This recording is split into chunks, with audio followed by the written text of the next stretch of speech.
Okay, so this short video is telling you about the unit conversion. In order to convert units, we will use that method that is known as the factor label method or unit conversion or unit analysis. There are plenty of names on terms of that kind of skills, but they all stand by multiplying the given by a ratio of 1 that is represented in two different units. What do I mean by this?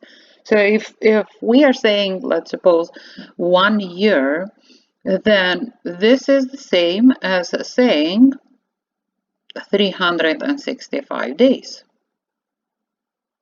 So when we are writing the ratio 1 year over 365 days, then what we are doing, actually, we are going 1 to 1, or we are multiplying it by a number 1.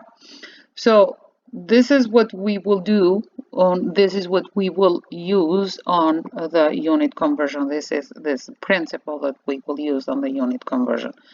So if we have, let's suppose that we have an example of saying we are converting 3.25 years into seconds.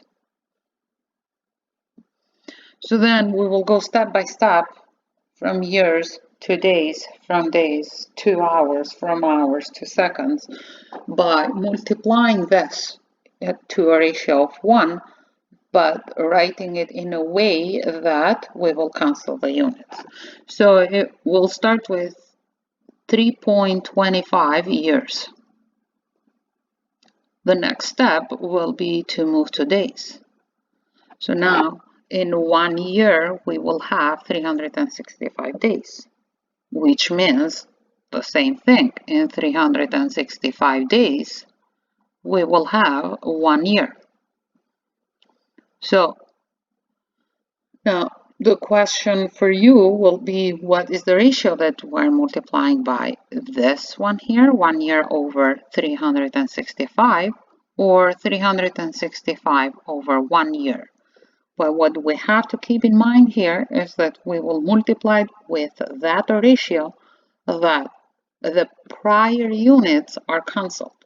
So the prior unit on this case is years. Okay, so we will, and the years are in the numerator. So in order to cancel the years, we have to have them in the denominator, because we cannot cancel if they are not in the opposite places. So one has to be in numerator, the other one has to be in the denominator. So therefore, we will use 365 days over 1 year. In this case, the years are cancelled. Okay, so up to this point, what do we have? If we are just using those, multiplying those two numbers, we will have the number of days in 3.25 years. But we don't want this, we want seconds. So the next step down into days is hours. So then in 1 hour, sorry, in 1 day, there are 24 hours, or 24 hours complete 1 day. So now we have two ratios, ratio, let's say A and ratio B. They both are ratio of 1 because they represent one thing. 1 day has 24 hours, or if we have 24 hours, then we have 1 day. Now, what is the ratio that we will multiply this by? It's 1 day over 24 hours, or 24 hours over 1 day, in order to cancel the prior units, which now is days. So I think that you get this, will be days in the denominator, because days from the prior units are in the numerator, so we'll have 1 day and 24 hours will be in the numerator. So days and days are cancelled. Up to this point, what we have is the number of hours in 3.25 years. But again, we don't want this. We want the seconds. So then what we do is we will use the fact that in 1 hour we have 3600 seconds. Or if we have 3600 seconds, then we have 1 hour. And again, we have two ratios here, ratio A and ratio B. And the question will be, which one are you using to multiply it so that the prior units are cancelled out? And then, sure enough, will be ratio B, because hours that from the prior units that are in the numerator, in order to cancel, we have to have that unit in the denominator. So will be 1 hour in the denominator, then 3600 seconds in the numerator. So hours are cancelled out. What we are left out now, so this will give us the seconds. The seconds in 3.25 years. So now, in terms of the numbers, what we are left is 3.25 that we started with, and then 365, 24, 3600, and all the units are cancelled out. So this is over 1, which you don't have to enter it into your calculator, and the units that you are left with are seconds. And now what we will do in our calculator is we will enter it as 3.25 times 365 times 24 times 3600, and we will have this number here. So we'll have 1024, I think it was 9, the next one, 92 seconds. So in 3.25 years, we will have this many seconds. All right, so now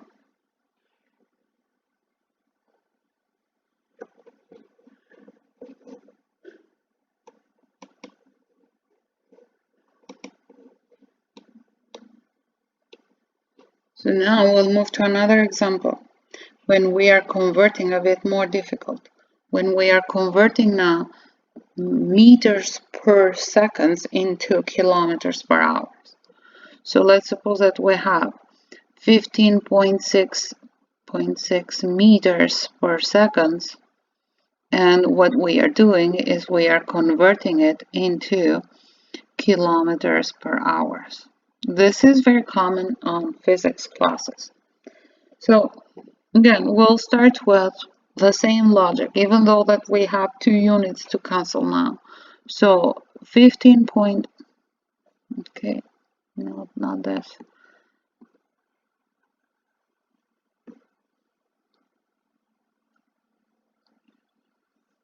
Uh, 15.6 meters per second.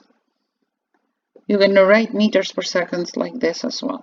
Meters over seconds, because this is pretty much what it is. So now, we are moving from meters to kilometers. In 1 kilometer, we will have 1,000 meters. Or if we have 1,000 meters, then we will have 1 kilometer. And again, we do have now two ratios, ratio A and ratio B. And then you have to think and say, which ratio am I multiplying by, ratio A or ratio B, so that the prior units, in this case meters, will be cancelled. Meters are in the numerator, therefore meters have to be in the denominator in order to cancel out. So then will be with the ratio A, which is 1 kilometer over 1,000 meters. So meters and meters is cancelled out. So now what we have up to this point here is kilometers per second. Those are the units that are left. But we don't want this. We want kilometers per hours. So then we have to multiply it by another ratio. So in this case, we will deal with seconds and hours. So in 1 hour,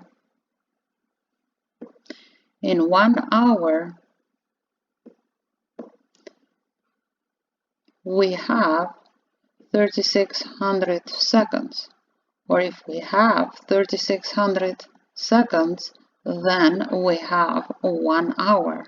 And again, we have two ratios, ratio A and ratio B.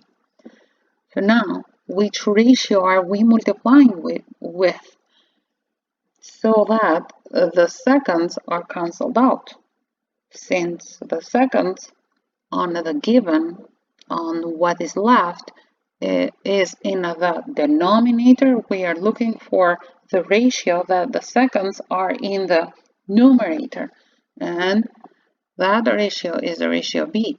So we'll have 360 seconds over 1 hour. So seconds and seconds are cancelled out. And what you are left now at this point will be kilometers per hour, which is the units that we were looking for. So now in your calculator, what you will do is you will enter them. Let's clear this.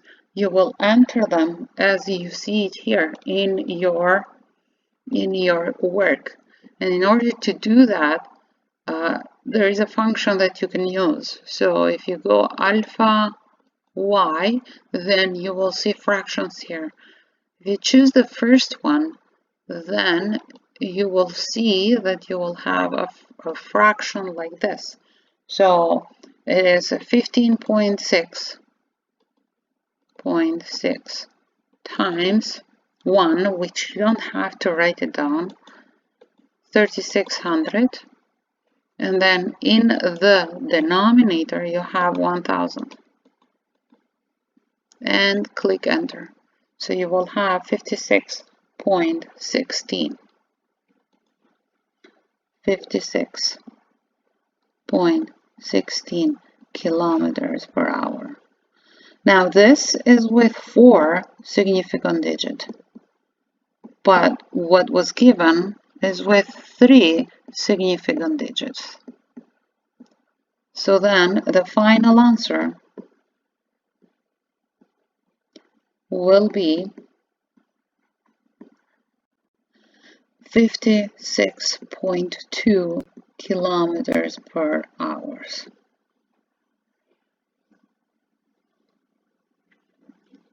Let's move now to another example in which we will convert kilometers per hour into meters per second. So this is example 3. And then what we have is 82.0 kilometers per hour.